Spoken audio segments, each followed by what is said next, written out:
Meus caríssimos amigos, vocês observaram que nós terminamos o primeiro bloco com a pergunta da Marcela. Eu vou pedir a ela que repita a pergunta que ela me fez para que eu possa dar a resposta e vocês possam melhor compreender a resposta que eu vou dar à pergunta que ela me faz. Queria, por obséquio, repetir a sua pergunta inteligente. Mas nós teríamos de ler toda a Bíblia, a qual contém 73 livros, para identificarmos a afirmação de Jesus. Para pouparmos desse trabalho, eu lhe pergunto, o Senhor poderia nos dizer o livro, o capítulo e o versículo onde Jesus afirma que Ele é o único meio de salvação, portanto, o único Salvador? Muito bem, repare bem. Na resposta anterior a esta que ela me fez, pergunta grande que ela me faz, então eu tinha dito que Jesus é o único meio de salvação, né? O próprio Jesus faz essa afirmação. E essa afirmação está na Bíblia, foi o que eu tinha dito.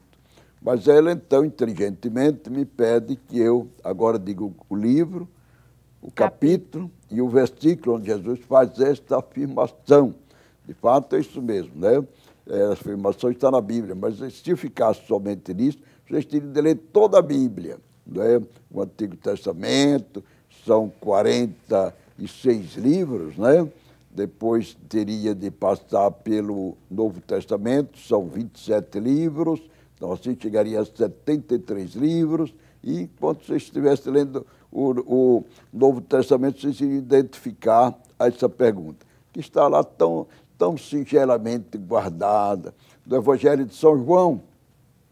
Então, é o quarto Evangelho. Em que capítulo? Se eu dissesse só o quarto Evangelho, você teria de ler todo o quarto Evangelho, o Evangelho de São João, mas eu vou dizer o capítulo. E para que você não leia todo o capítulo, vou dizer também o versículo. Está no Evangelho de São João, capítulo 14, versículo 6. Vejam bem, o que é que diz Jesus lá? Jesus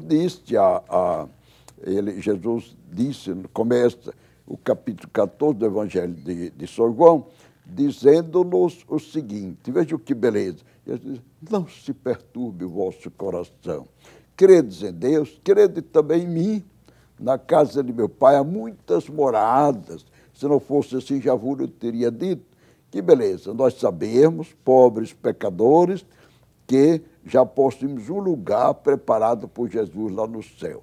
Tá aí a grande vocação para que Deus nos chama, ocupar o lugar que Jesus já nos preparou lá no céu. Bem, e depois ele disse que para Tomé é um discípulo interessante, Tomé talvez fosse os mais inteligentes dos discípulos, né? Porque era o discípulo mais perguntador, mais questionador. Isso é muito bonito. Você sabe, Marcela, que numa sala de aula, nem sempre o aluno mais inteligente é aquele aluno que nunca faz pergunta, não é? O aluno mais inteligente, quanto mais inteligente, mais perguntador. Por quê? Porque ele quer saber as coisas a fundo, assim como você fez agora, saber onde é que Jesus diz que ele é o único Salvador.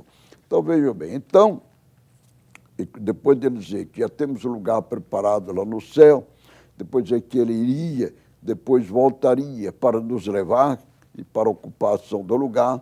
Aí Tomé perguntou, mas nós não sabemos o caminho, como podemos chegar lá? E então, aí Jesus respondeu com toda a clareza, eu sou o caminho, eu sou a verdade, eu sou a vida, e ninguém chega ao Pai senão por mim.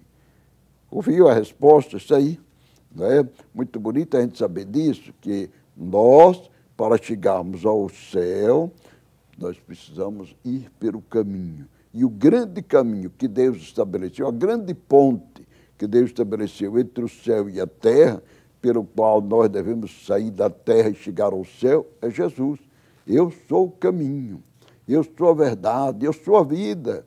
E ninguém chega ao Pai senão por mim. Então, por essas palavras, Jesus nos mostra com toda a clareza que Ele é o nosso Salvador. E então é o único caminho para chegarmos lá. A fé em Jesus como Salvador, como Filho de Deus, supõe a fé na existência de Deus. Como podemos saber que Deus existe? Muito bem, isso é uma pergunta muito interessante. Jesus diz, o Filho de Deus, eu sou o caminho, a verdade, a vida. Ninguém chega ao Pai senão por mim. Ora, para nós sabermos que Jesus é o Filho de Deus, nós precisamos acreditar em Deus, não é? Acreditar em Deus, né? E São Pedro, prezada Marcela, dá uma resposta muito interessante. Certa vez Jesus perguntou aos discípulos, na opinião dos homens, quem é que eu sou? E São Pedro, calmamente, respondeu, tu és o Messias, o Filho do Deus vivo. Repare bem, esta é a concepção que nós devemos ter de Jesus. Jesus é o Filho do Deus vivo. E como é que nós podemos, então, conhecer o Pai de Jesus, o Filho de Deus, o Deus vivo? Então, nós podemos conhecer a Deus, o Pai de Jesus,